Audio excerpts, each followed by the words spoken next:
The Soul Chaperone, written by Jason M. Burns. Narrated by Jason M. Burns. Season 1, A Tough Nut to Crack. Episode 8, Be Like the Bluebird. I'm wandering through the Crawford Notch State Forest trying to find my way to the lot where I parked my car. I got turned around when I ran off from Rod the Ranger's crime scene, and while I'm not ready to declare myself lost, I sure as hell have no idea where I am. The solo hike through the woods at least gives me plenty of time to think about what Samuel had to say. Todd presents himself as a company man, but if what my new co-conspirator revealed turns out to be gospel, there's a more sinister side to Todd that has yet to reveal itself. Nothing would surprise me, of course, but I'm struggling to come up with a motive that makes any sense. After all, what value would a bunch of forgotten souls be to a living person? Most people don't even know what to do with their own soul, never mind act as landlord to a bunch of additional souls that don't belong to them. I stumble upon one of the marked trails after an hour of walking. About an hour after that, it leads me back to my car. On the ride home, I spot Mel doing what he does best, fruitlessly hitchhiking alongside his own personal stretch of I-93. I wave, but he doesn't seem to notice me. At least I'm reminded to pick up his reverse birthday cake. As the house I grew up in comes into view, I spy an unfamiliar sport utility vehicle parked in the driveway. Given the last 24 hours of accumulating chaos, I half expect the hammer to be coming down on me, but then I spot an overly exuberant face, familiar in a two-dimensional sort of way, smiling out at me from behind the steering wheel.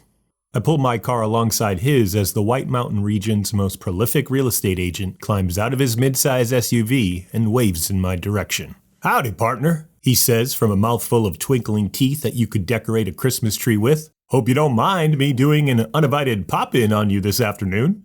This batch of human butterscotch is Eddie Bluebird. The last name is made up purely for likability, but his first was given to him by his dear old dead dad and my current resident rodent, Jermaine. In order to get close to Eddie and help kindle their rekindling, I filled out a form on the website for Live Free or Buy Real Estate, Eddie's agency. I wrote that I was interested in selling my house. I assumed I would get a phone call or an email to schedule a time to do a walkthrough together, but apparently Mr. Bluebird does whatever the flock he wants to do. "No worries," I say as I climb out of my car. He offers me his hand, but I am already aiming myself at the mailbox and miss the window to shake it. Sorry, expecting an important delivery.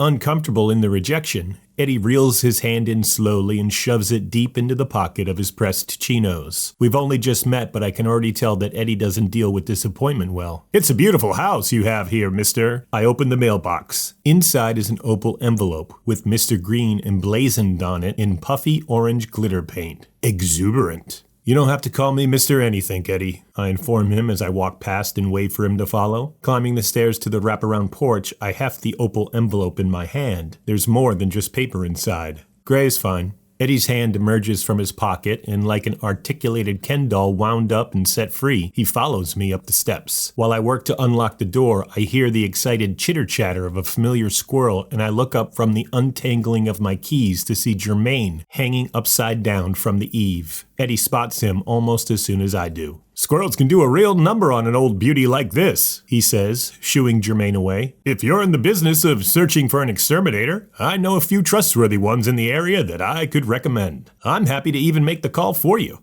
I ignore the networking opportunity and complete the task of unlocking the door. By the time I've removed the key and turned the knob, Eddie is already past me, standing in the foyer. He takes in every inch of the house that is visible to him. If he were a cartoon character, he would have dollar signs etched into his eyes as pupils. "I know almost every property in this area," he tells me in an exhale that is more animated arousal than breath. "Stepped foot in most of them, but I'll be honest with you, Grave the Green, I don't know much about this old beauty. It's a mystery to me."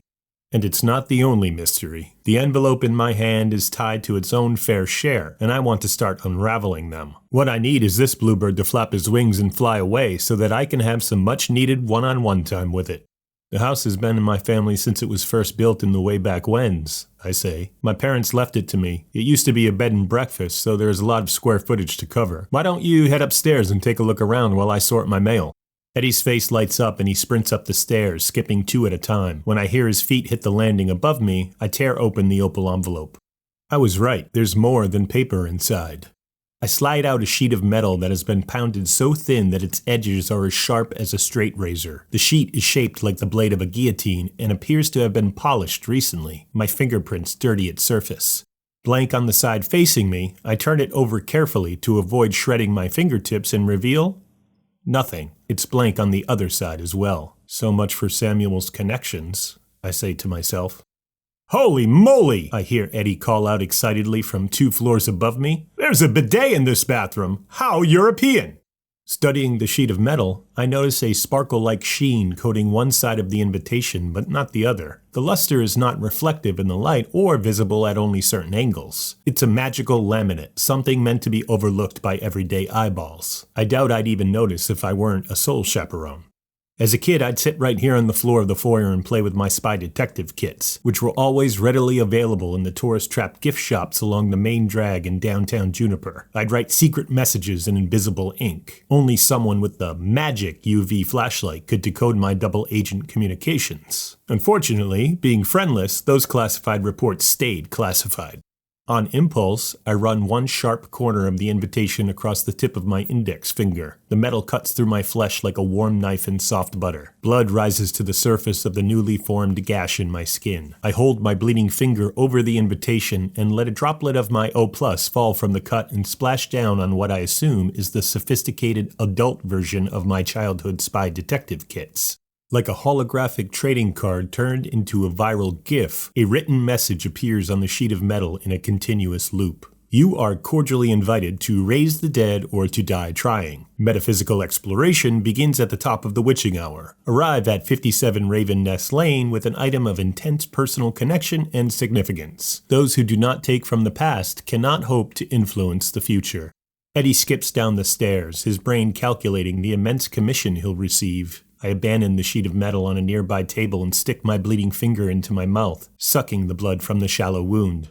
Yes, sirree! This is one marvelous piece of real estate you've got here, Gray, Eddie proclaims, bending forward to check his hair in the reflection of the invitation. He is unable to see the blinking message staring up at him. I could sell this place with my eyes closed. Not that I'd want to. This home is too beautiful not to take in, am I right? So what do you say? Should we get the ball rolling and put this beauty on the market today?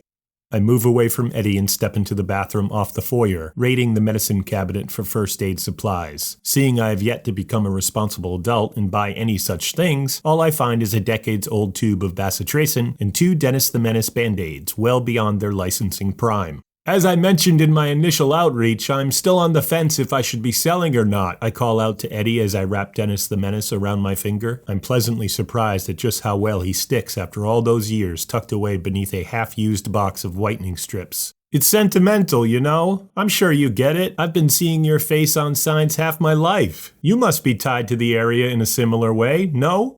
Eddie is trying to keep his salesman smile going as I step out of the bathroom. He's displeased about not getting his listing and the payday that it promises. Actually, I never had a place of my own growing up, so there isn't anything like this beauty in my family. No roots, not like this anyway. We were urban gypsies, floating around from rentals to motels, mostly. I glance over Eddie's shoulder, keeping my eyes on the invitation. It's funny, I grew up in this town, but I don't recognize the Bluebird name. Eddie smiles mischievously, as if he is about to let me in on one of the world's best-kept secrets. Actually, Bluebird is adopted. I gasp for effect. It's sort of a stage name. I bro nod to Eddie, doing my best to keep things as friendly as possible. I'm not selling, not ever, but he doesn't need to know that. To warm you up to clients? To keep them from connecting me to my actual name, he says, taking me by surprise. Totally. The Italian name rings a bell, but I can't place it. My face must be saying the same thing that my brain is thinking, however, because Eddie's explanation of his past continues without me initiating things any further. The Kangamangas Art Expo, he says, his voice losing its peddler pitch. 1985. Synapses fire. Connections snap into place. Totally. Your dad was the Kangamangas bandit? I ask, trying to keep my cool. Well, my uncle was the mastermind and ultimately took the fall, but my dad was involved, he says, shame oozing from every word. He testified against his brother and pretty much got a slap on the wrist, but even still, Bluebird is better for business. I glance out the window and scowl at Jermaine. He pretends not to see me. How I didn't figure all this out on my own is yet another reason why you should never trust a soul. They never found those paintings, right? I ask. Nope, Eddie assures. Uncle Rory still claims he's innocent, and my dad has since passed away, so for all I know, the art could be buried in the woods somewhere. I dig my fingernails into the palms of my own hands. I may be calling those exterminators after all. You never asked him? You know, when he was alive. After everything that happened, the embarrassment it caused my family, we didn't talk much after, definitely not about anything with substance. I do my best to keep my face from flooding in a torrent of rage as I usher Eddie to the front door. Well, you have certainly given me a lot to think about, I tell him, and in all honesty, he has. It's just not about selling my house. Sleep on it and then ring-a-ding-ding me when you're ready to put this terrific beauty on the market. Like an amateur magician pulling a bouquet of artificial flowers from out of a hollow wand, Eddie manifests a business card for me. There's even a little embossed Bluebird printed on the card, which in all honesty is a nice touch. I could have this baby sold in no time. I thank Eddie, as is the polite thing to do, and then make it clear that he has lingered beyond his welcome. He bids me adieu, literally, that's how he says goodbye to me, and then I watch from behind a set of dusty blinds as he climbs into his SUV and drives off. I want to confront Jermaine, but I have bigger things to tackle before that showdown happens. I walk back to the table where the invitation is, and I stare down at the message that's playing on a continuous magical loop. You are cordially invited to raise the dead or die trying. Die trying. That part keeps tripping me up. The host must have put it there for dramatic effect. I mean, I'm around the dead every day and I'm still breathing, right? How dangerous can a spiritual séance really be? Thank you for listening. For more information, visit thesoulchaperone.com.